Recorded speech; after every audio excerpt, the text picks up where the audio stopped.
kajing itu wa kewituban ke benta ke wa ini kalian ke estukam midi yang bercenong siasi iwa negi pos kipo kajing itu wa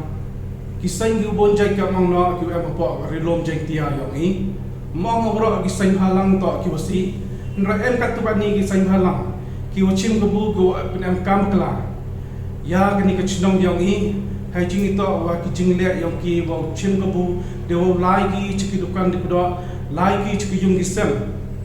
ki wa memwan ki lengba yang kechenong ini yang kechenong senyai betul wa em langi curuk Wagiwan ki sain ngoi kre ini beta ibhai mir yang kechenong betau yang ini Henry emon ki katukat ni ka ong tu wa wan ra ki ya kata kajing om siang thu kajing krelang kening siang suki kam bener yang kechenong Henry khod ipi de kamen sin ko wa siang suk kamen sin ko krelang ni ya giwan ki jing e kam tam ki wa hap hapo ani ko dor bar chenong yang ini tene ti dau chim ya gani kabu o siang pha wo karpa ya tu ki sain halang ki wa em so dong yang beri jai tia ni wa giwan ki program giwan ki kam giwan ki benta ko le ki apo kani area yang chnong ni wan chak office ki yang chnong i wa mi chnong pi ni benta ko pha ka mi ki wa em apo ke area yang ni sekabila karpa ya ki